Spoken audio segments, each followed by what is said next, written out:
Hey everybody, how you doing? It is Mr. Bookman, and I will be reading How Robin Saved Spring by Debbie Ouellet, illustrated by Nicoletta Ceccoli. Please enjoy.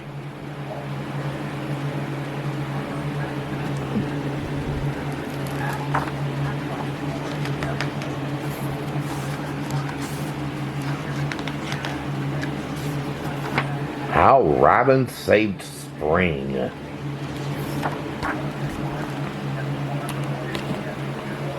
Long ago in a little college, there lived two sisters, Lady Winter, Sister Spring. The day came as it had every year since the beginning of time, for Lady Winter to step aside. Soon Sister Spring would take away from her 9 months to sleep, cover the world in every shade of green.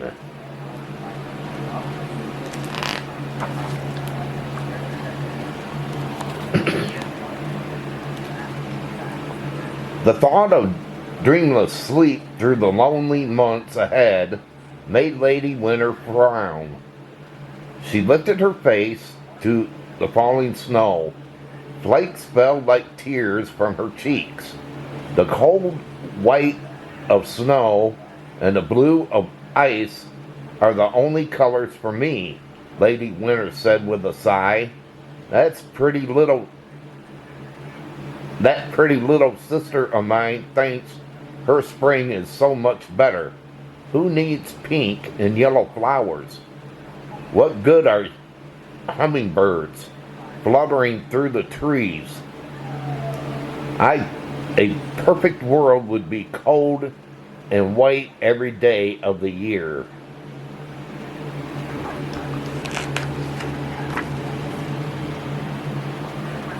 Lady Winter slid a slender finger along her regal nose.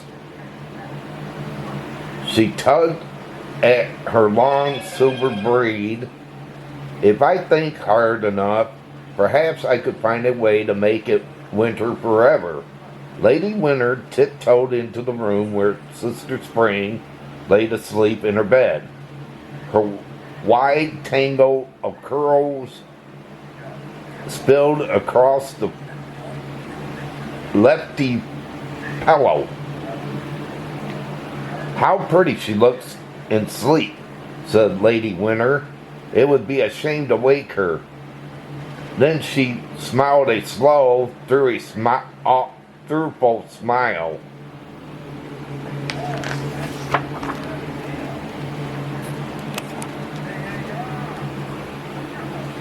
Out of the magic basket, she pulled a shining ball of yarn. All through the evening, her chair rocked and creaked. Click, click, click. Her knitting needle moved back and forth. By morning, Lady Winter had knitted a cold white blanket and several smaller ones. She crept into Sister Spring's room and gently placed the blanket over her sister. So long as you wear this, you will sleep. Lady Winter brushed a stray lock of hair from Sister Spring's forehead. Lady Winter brushed a stray lock of hair from Sister Spring's forehead. Sleep well, little sister.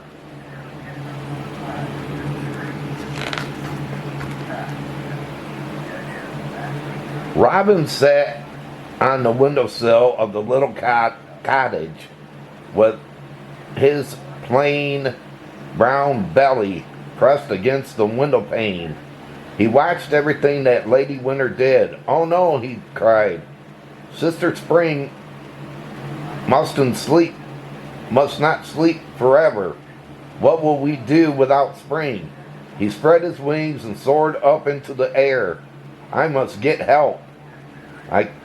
He called out the forest creatures together. He called bear and beaver, skunk and squirrel. He called caterpillar, ladybug and snake. He called maple tree, river and wind. Listen to me, Robin shouted. We must find a way to wake Sister Spring. Bear's black nose sniffed through the bush for some berries.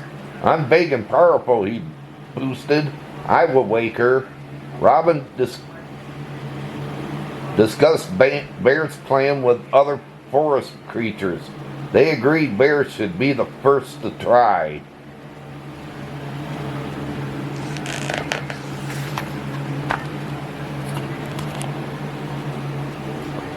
Bear waited until nighttime.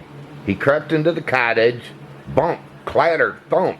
Bear was big and clumsy. Lady Winter heard him lumbering through. She grabbed the handle of a broom and chased him out the door. You need to be taught a lesson, she scolded. Lady Winter waved her slim arms over her head.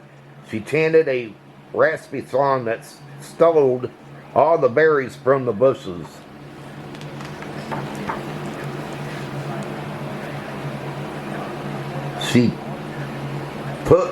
Then she put a white sleeping blanket over Bear.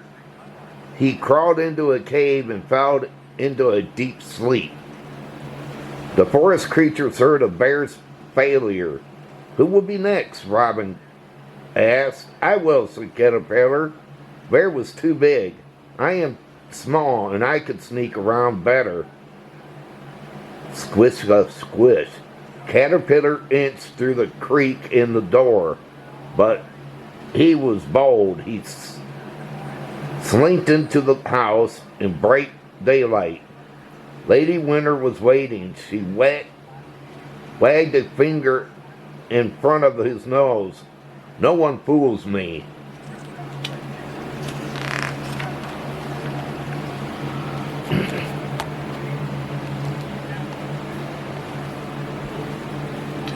This time she sang a song that stole all the remaining flowers, leaves from the trees, so Caterpillar would not have anything to eat. Then she wrapped him in some yarn and hung him from the maple tree. Maple tree sent word to Robin. Let me try next, he said. Maple tree asked when to help him. Whirl, whish, wind began to blow. Slap, tap, rap. Maple tree banged on the cottage window as hard as he could. Surely this will wake Sister Spring, he said. Lady Winter shook her head slowly. I will cry for this, she promised. Sweet tears from others to drink. She sang another song, this time high-pitched and slurpily. Soon Maple Tree felt sugary tears start to fall. They flowed and oozed out of his trunk.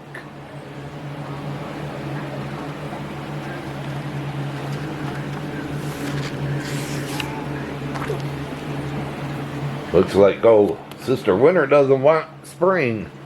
Who will try now? Robin asked the forest creatures. Ladybug poked her head out from under a twig. Perhaps I could, she said. My teeny red body could hide in the floor creaks. Ladybug shuffled into the cottage. Wiggle, squeeze, wiggle. She inched through the room until she reached the fireplace. Who's there? Lady Winter's voice made her stop. Oh dear, Ladybug whispered. I can't let her see me. She found a pile of ciders near the fire and buried herself. Soon the warm ciders became hot. Ladybug scurried out of the pile. The ciders burned little black spots on her back. Speaking about little one, asked Lady Winter. Her giant hand reached down. Ladybug squeezed through a hole in the wall. She burrowed into a dust ball until she was out of reach. "If you like my wall so much," said Lady Winter, "you can stay here." Then she sealed the hole so that Ladybug couldn't get out.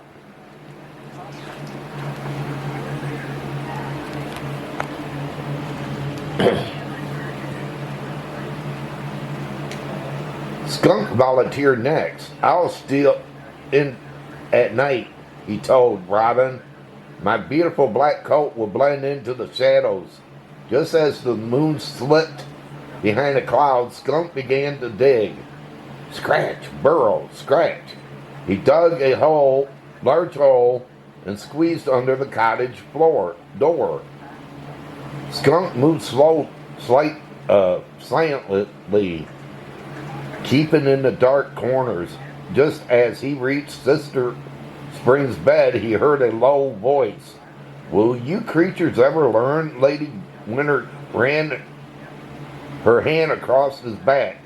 A band of snow-white frost stuck where it touched Skunk's fur.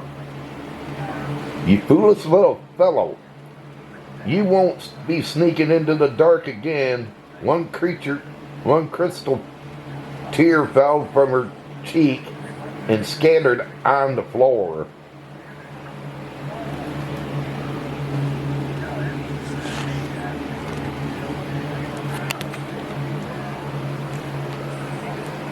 Lady Winter put a sleeping blanket on Skunk too. "Oh dear," cried Robin. "Will it be winter forever?" Then Robin thought of a plan. "Lady Winter is smart," he said. "I shall have to trick her." He flew until he found Lady Winter sprinkling frost from her porch into the bare trees. "I've had enough of this," he shouted so she could hear him. "It's too cold and too white. I'm flying away, never coming back." Then he soared straight into the sky. Up, up, up. Robin went. Soon the cloud went far below.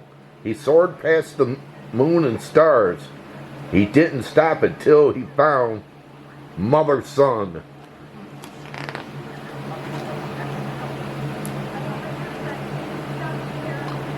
"Mother Sun," he called, "will you give me some morning light to wake Sister Spring?" Mother Sun cursed her forehead and considered his request. "That depends," she said. "Morning light is precious. What will you give me in return?" Robin thought hard. The only thing he owned value was his beautiful singing voice. "I shall give you my voice," he said. "Chirp up. Cheery. Tweet doo-dee. Tweet doo-doo-doo-dee." He sang the grandest song he ever heard. When the song was finished, Mother Sun smiled, glowed bright yellow. "Very well," she said, "but you must come and take the morning light yourself." Robin flew closer. The heat made it hard to breathe. He winced as the feathers on his belly caught fire. His plain brown belly turned a bright orange red. As quickly as he could, Robin grabbed the morning light and headed back to the forest.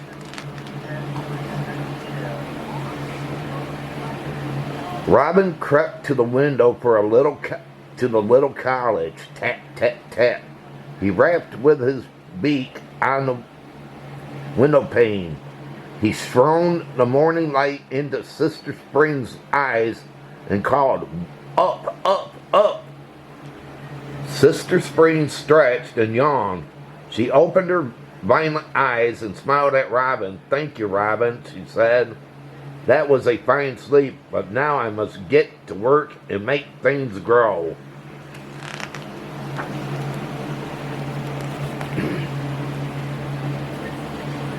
Then Sister Spring woke Bear and Skunk from their long winter sleeps. She returned the leaves to the trees and berries to the bushes. She released the ladybug from the cottage wall. Lady Spring found Caterpillar, unwrapped the yarn she gave him before colored wings to thank him for his bravery. She dyed maple tree tears.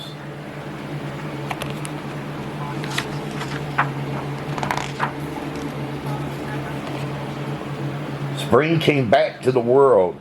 Grass covered the ground with green. Flowers poked their pink and yellow heads through the earth. Hummingbirds fluttered about, and trees once more. Lady Winter stood at the cottage door and frowned at Robin. "Never let me catch you." Then she slowly closed the door behind her. "Oh dear," said Robin. "From now on I'll need to be careful." He flew into the forest, vowing to stay out of winter's way. This is why to this day you will never find a robin in a winter. His belly is red, and if you listen carefully every spring, you will hear him call up, up, up.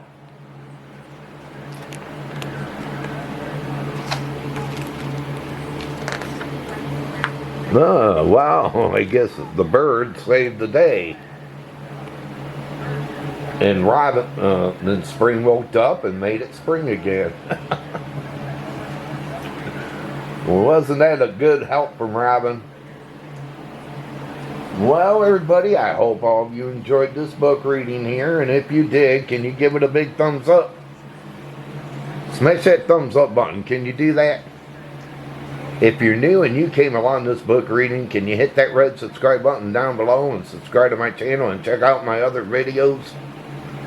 I got plenty, so feel free to check them out. Also hit that notification bell. Whenever I upload, you'll be notified. But until my next book reading, they call me Mr. Bookman. And this book reading's over. Have a fantastic one. Take care, everybody. And thanks for watching.